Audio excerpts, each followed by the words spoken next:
I'm Grantham Taylor Hughes for my show, The Grantham Taylor Hughes Show, and my guest host, Lena Suzanne Z. How are you doing, Lena? I'm good, thanks, Grantham. How are you?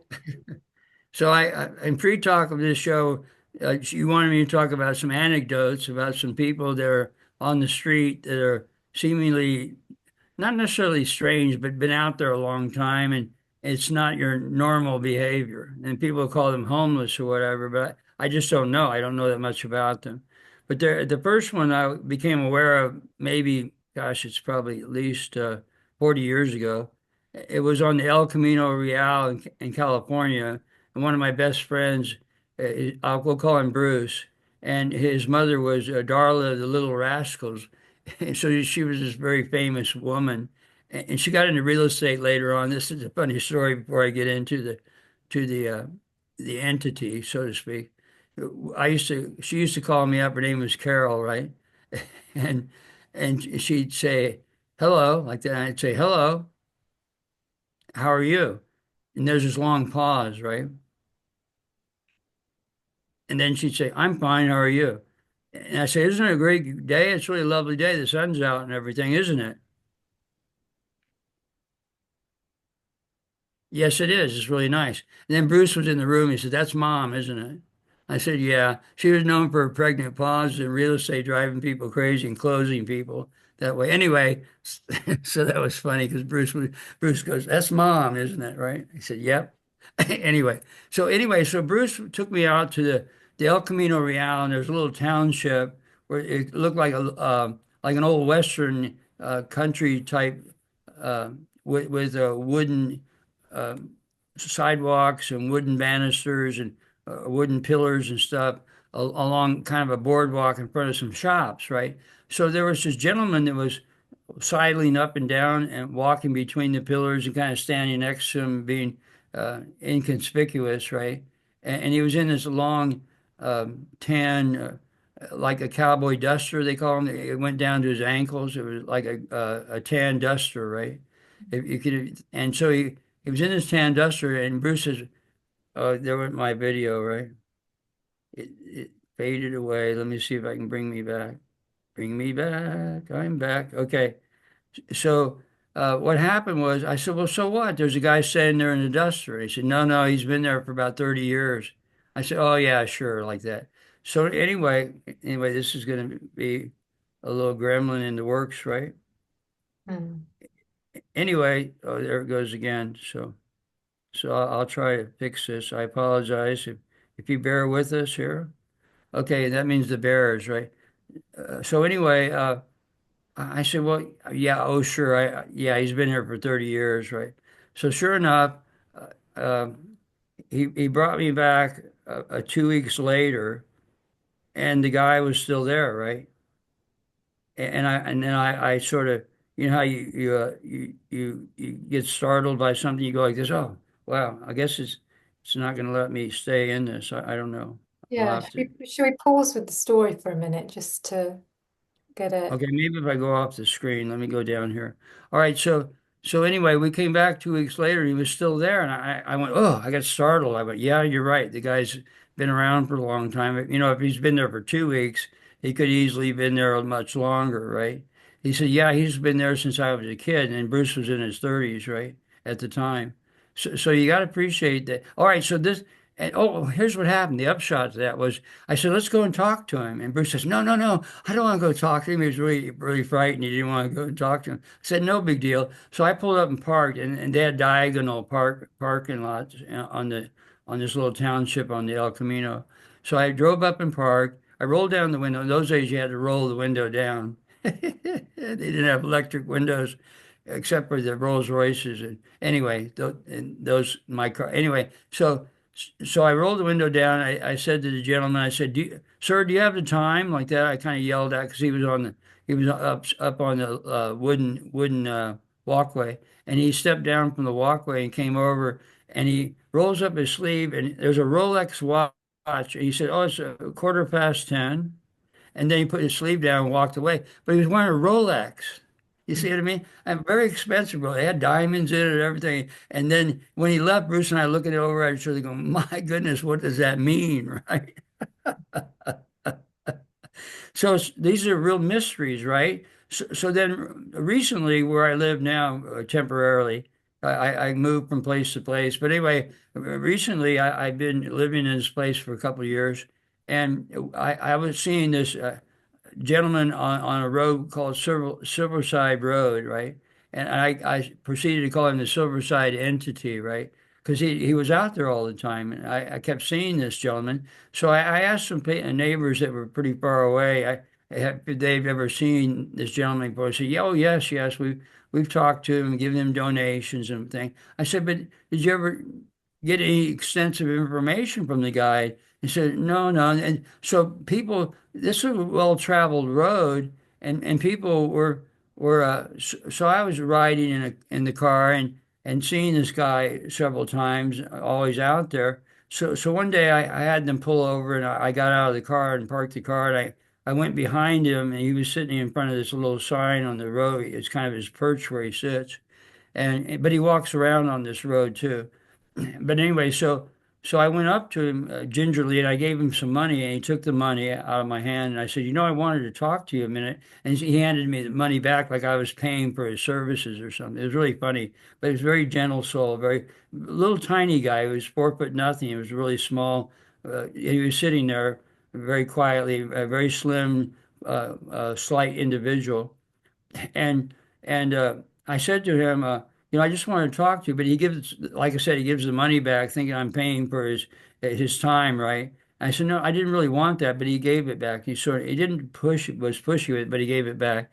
And so I wanted to ask you, I said, you've been out here for a long time. And he looked at me very diffidently and went, like he was startled, like he didn't really know about time. I just knew he didn't know that. So I realized that he had like a 3-year-old mentality, like an infant mentality, because when we're 5 and 6 years old, we already know about the world and time and everything else. We're pretty bright individuals, even though we're babies, but we're still pretty aware. But about 3 years old, we have no idea what's going on. I realized that this gentleman had a 3-year-old mentality, but he'd been out there at least 20 years. Because people I had talked to had lived there a long time, had seen him at least 20 or 30 years before, a long time. See, so it reminded me of the gentleman in El Camino Real. And if you have these experiences, I think people just ignore the whole thing and think it's just normal. And I'm thinking, no, no, it's a mystery that how these people survive. And we all they have as a shelter somebody close nearby. And when there isn't, then what's that all about? See, so I've always been very curious about it. And I wasn't that apprehensive when I approached him because I didn't feel any apprehension about the whole thing. But I've seen him before, and I pointed to him in the back of the car before. I pointed to him, and he pointed to me before, and then we were driving by one time, and we almost ran into him. He looks at me in the window and smiles real big. So he knows who I am, but he didn't say that he knew. I said, "Do you know me?" He said. He didn't say anything. He didn't reply to that. So you got to appreciate that there's mysteries out there, folks, that we all have. I mean, this might be some little silly thing that I'm talking about, but I'm sure there's big grandiose mysteries that people would like to communicate about. They've had these miracles happen in their life, but there's no forum to talk about. There's no people to listen to them in terms of these mysteries, see? So we're trying to create a forum, and the Institute will have a directorate on the grounds of the Omnivergence Institute. We're going to call it the directorate, where people can come in and have a safe place to communicate these things. So that's why it's very important in reference to all the things I'm talking about. And now I have no idea what I'm talking about, but I can always do this. You can wax music. And there are some rumors that Grantham Hughes speaks in tongues. We want to know who started the rumor. And I said, well, I did. I started the rumor. Grantham started his own rumor. He does speak in tongues, but other people can do it as well because it's very easy, right? You can do it, right? Ynde becymderar i fi mewn am diolch na lero. Wedi mynd i fi ysgam nere o fi chyndir eli o fi chyndir o'r o'n bach ar i nera cwmbar i di. That's wonderful. You see that now that's just not me. I'm not the only crazy person here. Lena's nutty too. Lena's nutty too. Anyway, we're all nutty, folks. We all can do this. And it's lovely because it's really your native language. It's what the baby talk, and we proved it by going to infants in the marketplace and carrying on a conversation with them because they'll respond to it. And then the parents are going, "What are you doing?" I say, "Well, I'm speaking their native language." And sure enough, they'll come back to me a few weeks later and explain how their relationship with their baby is so much better since they were speaking their native language. We're not suggesting just to speak that only, but we could in a golden age at some point. And then people say, "We don't understand it." Well, it's, as I've said before, it's the knowingness arena. We know things when we practice a proper native language. It's very interesting stuff. It's very important too, because that's what's coming up pretty soon. All right, so I got away with that, getting off the track of the subject, and I have no idea what I'm talking about now. And so I'm just going to start speaking in sacred. No, I'm not leaving. See you later. Bye. Just kidding. Grantham, the reason we got onto the subject of the little stories about the people living on the Oh, street. that's right. The stories, Yeah. So my anecdotes, right? yeah, before that, you and I had been talking about friendships and how we can't Uh-oh. for everyone and discernment in choosing friends. Um, And and remember, I said it was a sensitive subject, so now the cat's out of the bag, right?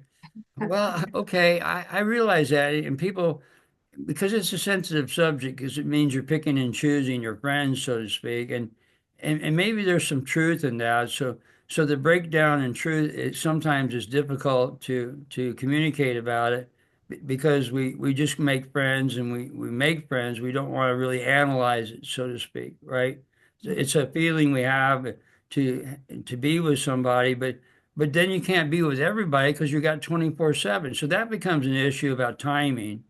And then I'm always talking about we're slaves of time. We should become masters of time, but we don't really, ironically, we don't have the time to do that because everybody's waxed to the labor camp. And in terms of 8 to 10 hours a day working every single day. That's why we're trying to get people wealthy by using the wealth instrument called the Sri Yantra because it really works for people. Remember, he told another anecdote about BDB, the billionaire delivery boy. I think we've explained that before on the videos. And people like to hear that story, though, right? yeah, yeah. Yes, the raconteur. He's a storyteller, much like Garrison Keillor. Yes, my old dog come up to the porch, and he stood on the porch, and he's a hound dog. His name's Sam. I've been talking about this, my hound dog, for long. Anyway, I won't do that, the raconteur, but I will talk about this idea of discernment of friends. And what was I talking about? I totally forgot. What was it? What was my anecdote? What was it?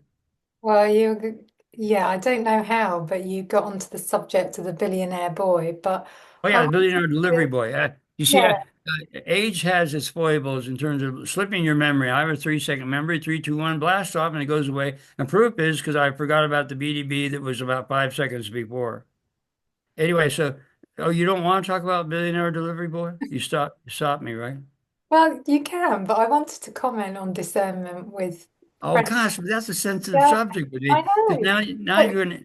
but do you Okay, know, go ahead. I Yes. think it's generally accepted. I mean, I think everyone is Yeah, selected but we don't talk career. about it. We think about it. We talking about it becomes negating people in your life, and it's not, Well, that's not a nice thing to do. I remember as a child, I would be encouraged to hang around with certain friends, or because they're good friends, or they're some people were considered acceptable to hang around with, and other people were considered less acceptable to be friends because they might lead you in the wrong direction, or What do you does that know what I mean, mean? the wrong direction? You see, it may not be Yeah, well, subjective.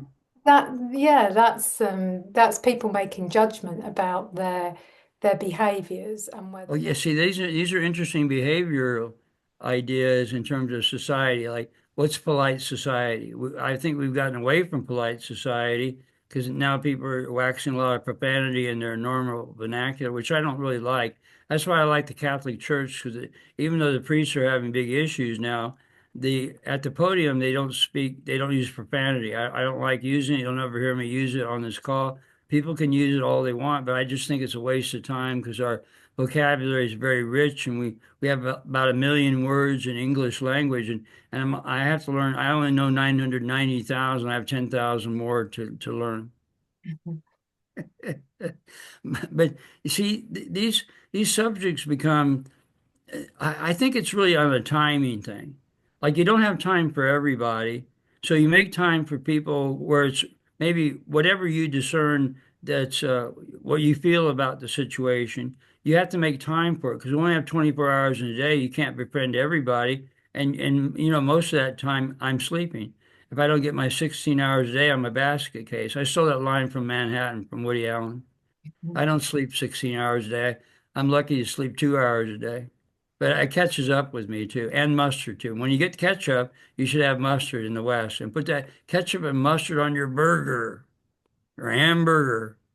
I don't eat hamburgers, everybody. Sorry about that. Anyway, go ahead. I'm going astray. But it's 30 minutes of stuff. This is just 30 minutes of stuff, people. If you get some laughs, good. I'm doing my job. And when people diss what I do, it's because their attention level's poor. They have ADD. Everybody has some form of attention deficit disorder because their mind drifts, their focus drifts. That's why we do the yantra, folks. It'll create a better attention level by doing the daily practice.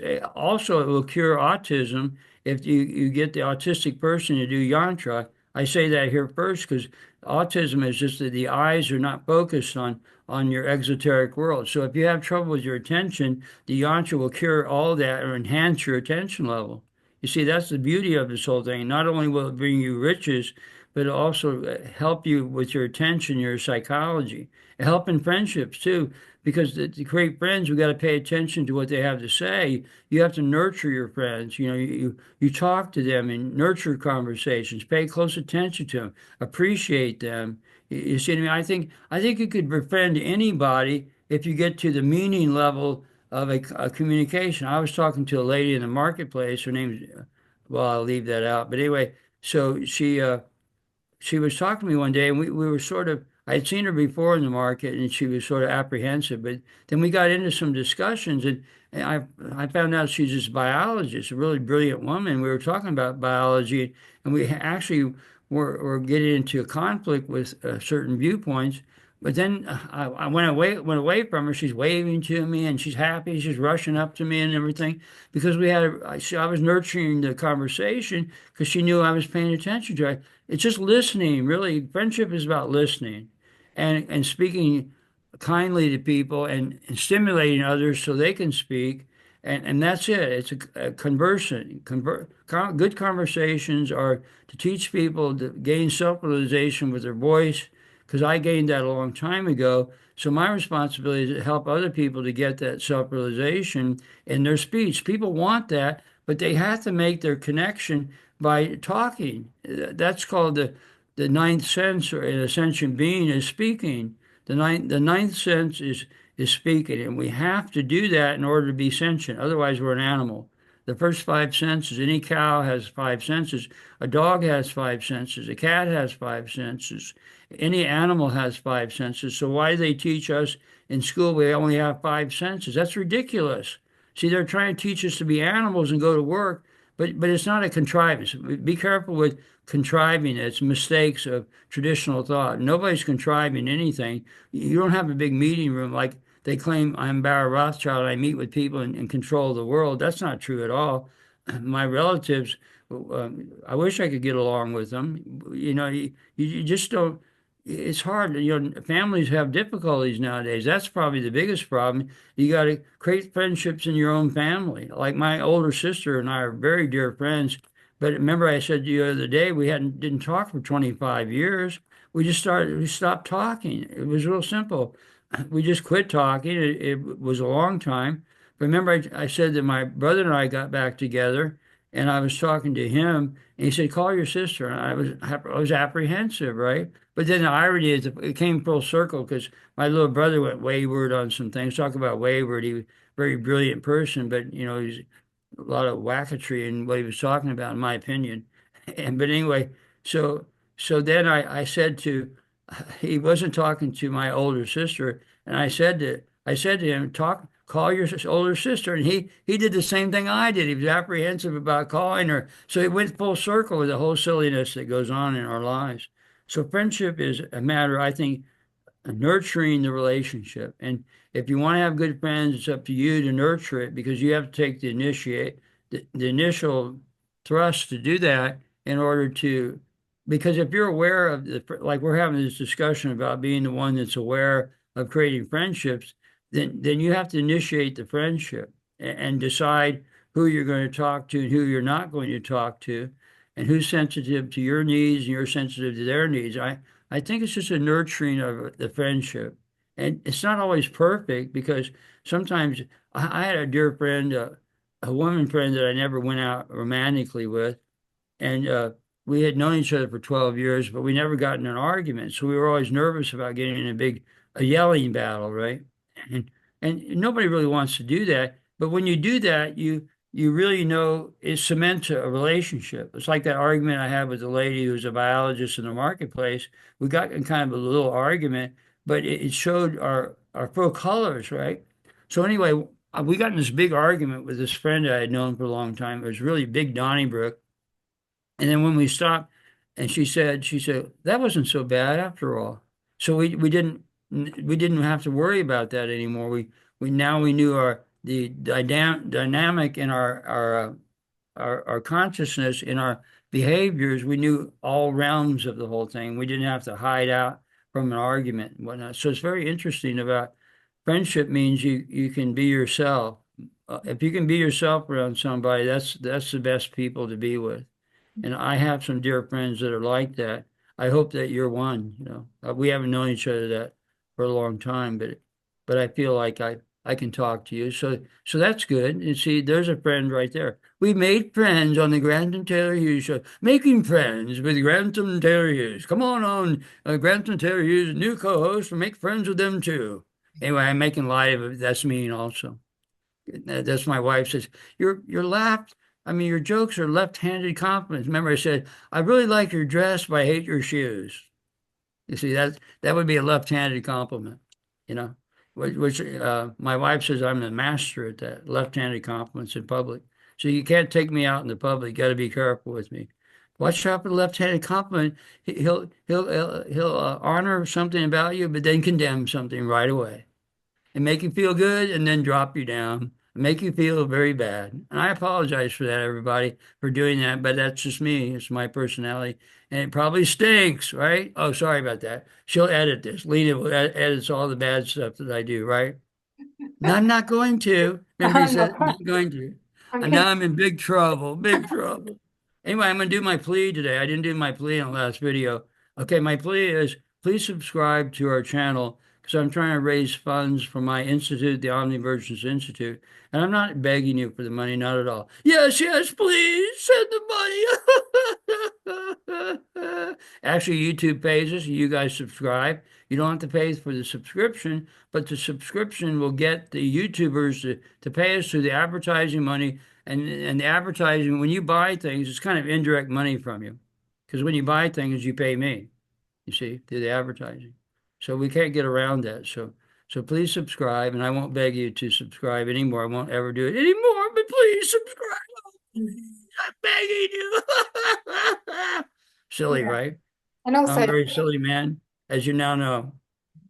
and also, if people find this information interesting, they can share it with their friends and uh, Yes, and your neighbors, your friends and neighbors, and your professors and your teachers and your priests and ministers and everybody you know, dogs and cats too. Bring the cats and dogs too, because they'll laugh at everything. Oh, oh, oh, oh, Mr. Dog. Anyway, sorry about that. Can't help myself. I'm a consummate comedian, and I've been that way since I've been a kid. That's why I'm childish. And most people think I'm childish or infantile. Yeah, I'm very infantile. I call myself ingenuous. I ask lots of questions. I don't think of myself ingenious, but I think of because I ask a lot of questions about things. When I'm not sure of something, I'll inquire about that, which it irks people to no end because I keep asking lots of questions. Stop it! Get away from me! I want to pick up on something you said earlier. You were saying you only get about 2 hours sleep at night, Grantham, but you've got so much energy to, do all these videos and everything else that you're involved with. Well, Well, because I have a good diet. I'm alive. I don't have any sepsis and I don't have any infection material in my body. If I get a cut, I don't infect because I have live enzymes in my body. So that makes me more energetic. I have a lot more energy than most people. That's why I ran 22,000 miles in 10 years. I'm going to get back to it. I'm doing what I call isometrics, eternal isometrics. So I'm getting back into my isometrics. I haven't run in a couple of years, but a couple of months ago, I ran a mile, so I have it in me again. I did a marathon in under 8 minutes per mile, 7:56 which was a world's record for a person 65 or over. So I'm going to get back to that again. I love running.